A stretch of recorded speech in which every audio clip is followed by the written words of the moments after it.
Hey everyone, I'm Jackie Batanio from the Staten Island Borough office. Today we're going to be looking at how you can support students throughout virtual remote learning in this time. So I'm going to share my screen and we will walk through some of the tips and tricks that can help with, at home as a parent, as a grandparent, as a guardian, kind of getting through this. So starting off, this is the presentation, and I will share this with everyone, supporting parents with virtual learning. Some of our session norms today, we are not live, but this is the link to the agenda, so you can put this back in at another time and revisit it at your leisure. So these were some of the norms that we had gone through, and some of the things that we want to keep in mind is that this is a struggle for all, so we need to sort of be kind to ourselves and be open to new things and open to challenges, and just know that we're all sort of learning this as we go along. Okay, so be kind to yourself and you'll get it. Everything will fall into place. We'll learn something new. I'm Jackie Batanio. I am an instructional lead, as I mentioned earlier on, but I'm also the mother of a 6-year-old kindergarten student who is in one of our DOE schools. So I do understand the struggle, as I am a working parent, and I'm also his mom, and I have parents who are helping him. So they're older and trying to help. So it's a very interesting dynamic. So by the end of the session, you're going to understand how to locate some resources for blended and the remote experience. You're going to start creating a toolbox, hopefully, to reference for the future, because that winds up becoming one of the sticking points. Like, I saw it, but where is it now? Maybe create a network or a buddy to work with. So this is not a live session, but think about ways that you can connect with others, whether it's on social media or whether it's starting a WhatsApp group with some of the families in your neighborhood or in your class, just so that you can have somebody else to bounce ideas off of. And then just think about the one new thing that you learned today. That's the biggest takeaway, is that did you learn one new thing that you could take back into your home to support your students today? So these are some of the questions that we put forth. How are you feeling about remote learning? What are your biggest struggles? And where do you go for support? So this is the Padlet link. So it's padlet.com/jpatania1/SIRA/OCT14. So even though this is recorded, you could still head on over to this and put down some of the things that you're feeling at the moment. I know that when we were here together in a live session, I will open up the Padlet. There were different experiences. Many people felt frustrated, and many people felt overwhelmed.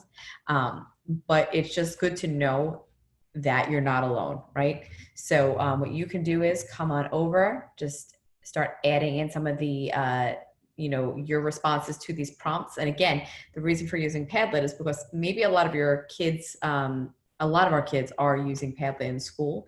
Maybe yours is, maybe yours isn't, but this is a good way for you to kind of start tinkering around with some of the things educationally that they are using. So you can go over, see what other people were feeling, and then you can also talk about what some of your struggles are, okay? Because we all have different struggles, but a lot of us collectively have some of the same troubles, and you could read what others wrote and add your own in here. And then again, where do you go for the support? So a lot of the information you'll see is keep an expert on speed dial, call a friend.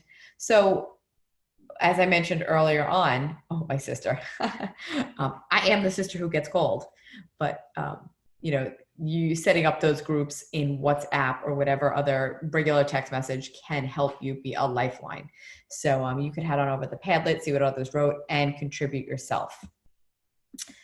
So we're going to look at these two resources right now. One of them is Common Sense Media for Parents, and then we'll get into what Wide Open Schools is. So Common Sense, right over here, we have this video, which I am not going to fully play, but I will pull it up for us. Common Sense is a free website, which I encourage you to all head on over to now. You're going to go to commonsensemedia.org, okay?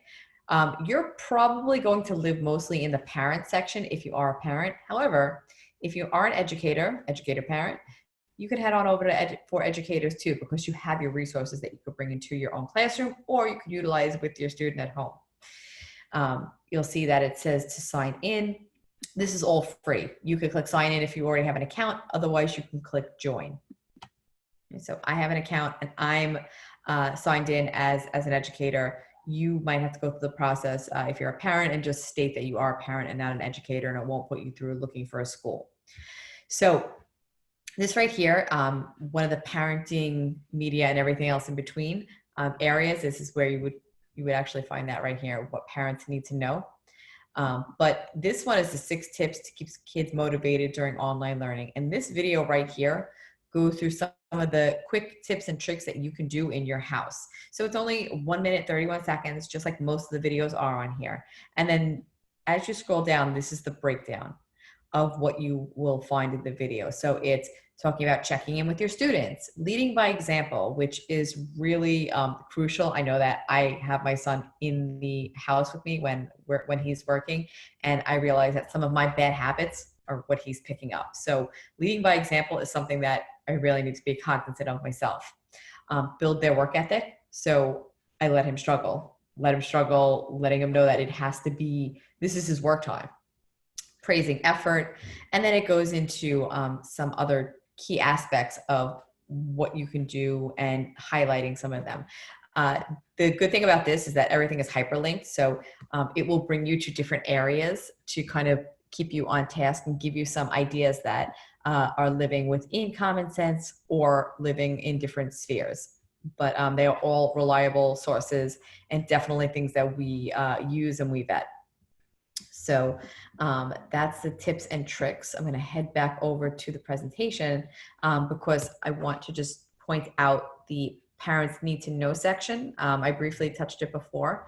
So what they have there are just some of your kind of bigger questions or things that your teens or your kids are using that you might not know about or you want to learn more about. So if we went into TikTok, you know, I know for a fact that my mom doesn't know what TikTok is, but yet she downloaded it on her iPad for my son to use. And I'm like, but why? He is 6. So this right here goes through, you know, is it safe? You watch a 1-minute video on what it is, and then it takes you through an overview of what TikTok is, along with the Q&A, which I find to be very informative. So how safe is TikTok? I click here and it brings me down to all the pertinent information that I need to know. Using any social media is risky, but then it gives you the breakdown of whether, you know, what parents should know based on the settings and the privacy. So, and then there's other things in here. When you go to parenting, there's Google Classroom. So even though this is kind of a general and a broad topic, because this is speaking to everyone, it definitely can apply to your school, even though there might be some different settings in place and different protocols in place. You can come on over here and kind of see what is going on with Google Classroom, and it will bring you to different areas that could possibly help you as the guardian parent with your child when they're using Google Classroom. So again, that's in the parents need to know and the ultimate guide. So there's obviously more in here, but these are sort of your like high flyers, top hits. Another thing that you could also look for in the parents need to know area is you can go look at by topic. And then you could also look by age, which is, you know, we don't usually think about our little ones, but if we want to look at preschoolers, this will give us information, you'll see, by the younger ones. So things that you might want to consider for your little ones, and podcasting and articles for you to look through. So again, a great section to check out, parents need to know. Back over here, we're also going to look at the distance learning and the coronavirus support. So this was started obviously back in March, and it's over here. This kind of gives us some insight into, let me let it open. Okay. Looks similar to what we were just in, which was over here, parents need to know, but we went through this area over here, distance learning, and it goes through different ideas in terms of supporting your student throughout Corona, okay? And again, it's just a different tagging system, but these are going to be like activities that you can do, how to engage virtually with others. A lot of that social emotional support can be found there. So I'm going to leave that open, but we're going to look at Wide Open School right now. So Wide Open School is created by Common Sense, but the idea was that they crowdsourced and pulled in all the most important, relevant, necessary information into one resource repository. So I'm going to head on over to Wide Open School just to show you how you can use this and what some of the some of the things that I personally use. There's a million things on here that are useful, but personally, some of the aspects I've used in my experience and I found them to be very useful. So if I come over here to where it says student activities, this is the landing page. And again, it's completely free, okay?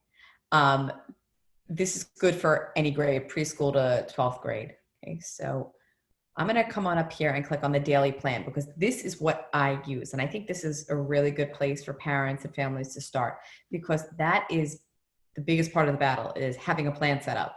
Now, teachers have their plan set up, but sometimes it's beneficial to have some routines and rituals in your house with things visible around the house. So me personally, I have a flow of the day chart up for my son.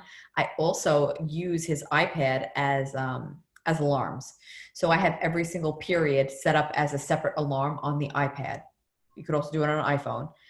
And the ringer goes off and there's different ringers for different periods. So it alerts all of us to say that, you know, it's a live meeting time or it's time for math, but it's starting to, and you could see that I could see the progression of it over time. That now, like when it goes off, he comes running inside. He's like, all right, it's time for X, Y, and Z. So that's how we progress from using this planner to using it digitally as well. So what we're looking at right now is we are in the daily plan. You could break it down by grade level. It's defaulted right now from 3 to 5. So we'll stick with that. And what it does is Wide Open School has set up activities for each day. So we're in 1022 right now. And these are all the various types of things that a student can access based on today. Okay, so maybe a library was canceled, or maybe you have, a student was done with their reading sooner rather than later. Here are some activities that were vetted and that you can go and visit and they can do on their own. So you have a place to go, you know that these tools are here for you. So I'm going to scroll down, okay, to tell you when to take a screen break, okay. Gives you some art, DIY, and science. And then all the way down at the bottom, you could share this plan. So again, if you're like me and you have older grandparents, aunts, uncles who are watching your child, you can copy this link and you could share it with them through text or email. So they could have a direct link to this. So when they come over, you say here, if you need something extra, you can go on this. Otherwise, you could start making a plan for yourself. So you have the ability to do it in week view or daily view. That is entirely up to you. And then if you're a Google user, you might want to type and take the Google Doc and make it your own. Or if you want to print it out, they have the PDF view. So if I was to do the planner for the daily planner, I would click on it. I would have to make a copy for myself so that I can customize it. I can also take out anything that's on here, but what I need to do is I'm going to make a copy for myself. Okay. And it's going to be my daily planner. Now I can do whatever I want with it. But again, it's more to keep myself and whoever is helping me with my child on task. So I could just simply type right into this document, or I could put in hyperlinks if I wanted. So like I said, back over here, if I wanted to put this into the planner, right, and click send, and I can copy the link, right? Copy the link. If I'm a teacher, share it right to Classroom, or I can email it to someone. But for right now, I'll copy the link. And what I will do is just plop it into my planner. So let me close this one out. We'll open this one back up, right? And this is what I'm doing for mid-morning. Again, this doesn't need to be, you can modify this as you see fit. Okay, so my alignment's a little bit off, but you could type into this however you need to. Just to keep on moving, you can move from week to week, you can move from grade to grade. The daily plan is definitely something that I would recommend, even if you didn't do it as formally as I was writing it. Even if you just wrote it down on a piece of paper, it's still something. And it's just good to know that these are here for you to use. You also have the family and teacher center activities. So when you come over here, these are things that you can access for you and for your benefit. So if I go at resources for families, you'll find a lot of sort of expert videos that can, you know, help you grow and help you speak to your children or have somebody else speak to your children based on them. So one of the things that I particularly enjoy was 5 steps for a different school year. So this is just a real basic graphic on how you can talk to kids on, you know, what the difference is this year versus years to come. And then you'll see also on here where these videos and where these resources come from. So you'll have Common Sense, you have Learner Heroes. They all bring you to the outside sites. Again, this is just a place that you're coming to see all the information in one spot. So, and then I could also break it down into different categories if I just want to see small pieces of the puzzle. Okay, I can also do it up here. So resources for family, and I could shift. So I'm going to head back over to this, and I want to go to resources for, well, I could go to resources. Yeah, I'll do resources for teachers. And this is where we can, again, same type of thing. You could break down by, you could look at the videos. You could break down by category, which is right up here, PDs and webinars, how-tos, or I can come up here and modify it up in this area. I'm going to take one more trip back over to student activities, and I show you that there are various breakdowns. So you can have them, you know, let's say if we do offline friendly. So this might be a great idea to have some of these activities kind of set in place. So have a look through these, and these could be things that are put onto that planner. Obviously you would have to have some material set up if you were doing this Kindness Rocks, but they are here if you do want to pull back from the screen time during the day. And lastly, you could search. So let's say you're like, I don't know how to use Zoom. You just type in Zoom, and you'll have a whole bunch of videos that pop up or resources that pop up. Again, these are vetted, that can possibly tell you or inform your child's work just by typing that in right up there. Okay, and they bring you back to the various sites that we were talking about, mostly Common Sense, and then maybe some other outside. So that's Wide Open School. Definitely one of the places you're going to want to look. Some of the other things that I mentioned that I didn't show right now are that it has virtual field trips, which was something that I did wind up using a lot last year. This is another thing that you're going to want to keep in your back pocket and keep in your toolbox, the Google support. So what do we do when we don't know something? We Google it. So this link right here is Google Help. This can pretty much get you any answer that you need. All right, this is the main help center. So if I scroll down, I can go into one of the help centers specifically for YouTube, for Chrome, but what I can also do is just start typing in my question here. So Google Classroom. Google Classroom, join the classroom, classroom help. And what it'll do is it'll bring me to all the relevant information that I might be looking for. Okay, it'll be in here in the center, and then over here on the right will be other pieces that are attached to this particular topic. And you might want to start looking through here and be like, all right, you know what, I had this question answered. Now there's some more questions I have answered that I didn't know I had over here on the right. So the most important thing is to know how to Google and know where to get the most up-to-date information. So that is how you can Google effectively. We also have YouTube channels. So you might want to consider creating a playlist for yourself if you find videos, because I know we all use YouTube to learn things. I know that I do. I know my husband does. So I can only assume that everybody here probably uses YouTube in some capacity. So if you find videos that you like, the one thing I would suggest is to make sure that you save them to a playlist or subscribe to the channel. So what I will do is I'm going to open this up. I'm going to show you really quickly how we do this.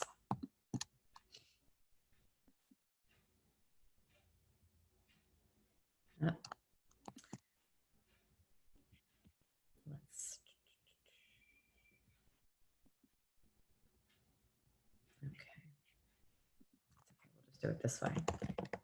So we'll go to youtube.com and I'm going to pull up that particular video that I was just talking about. So it's Google Classroom tutorial.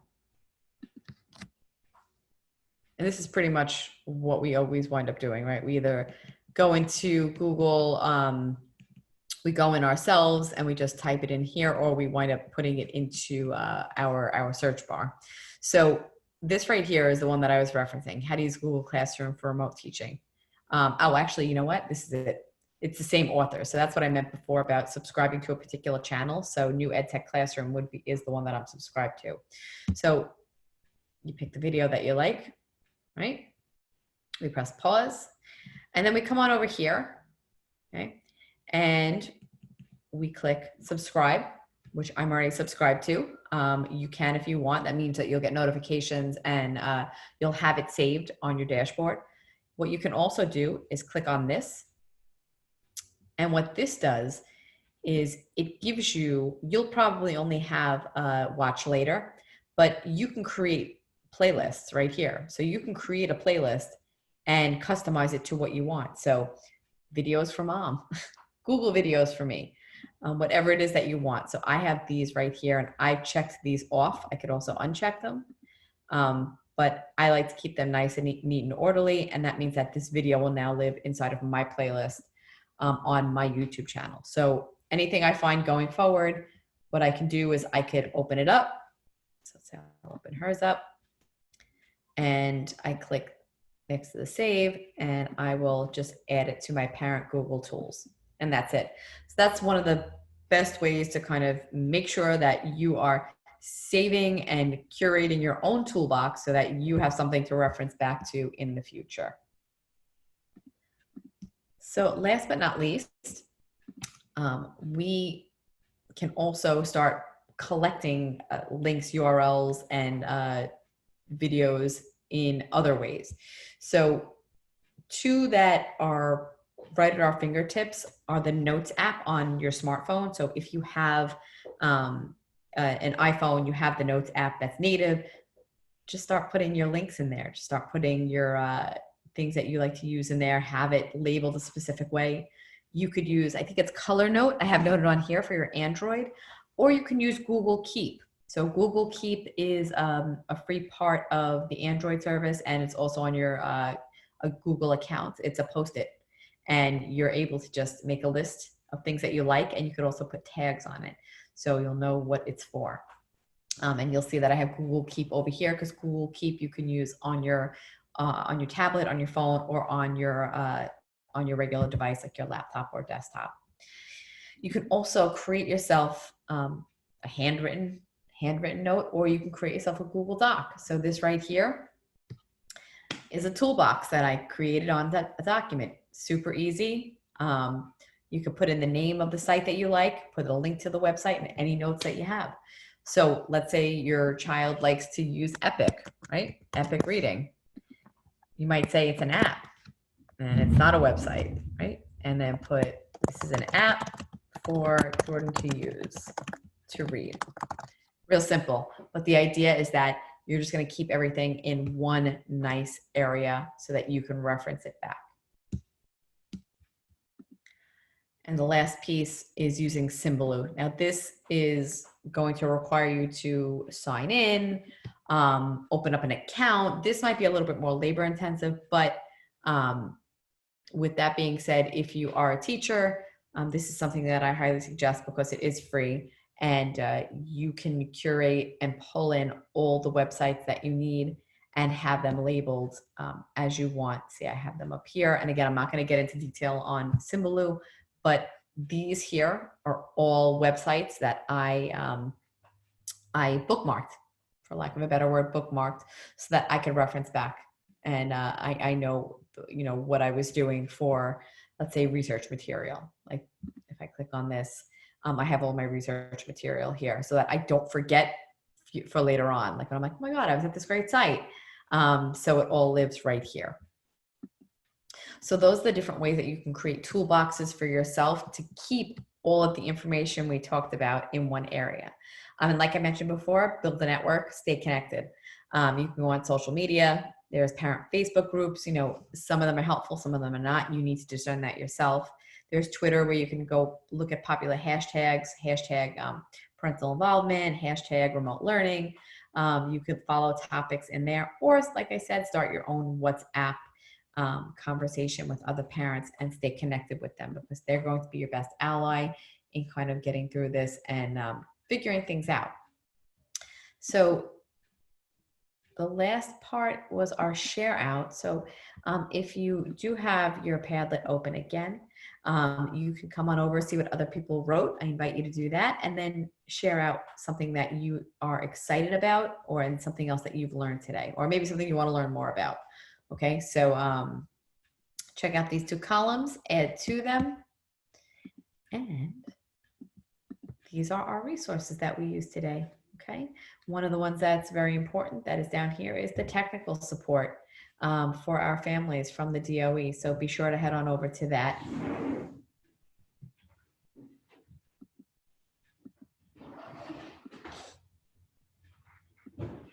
Hi.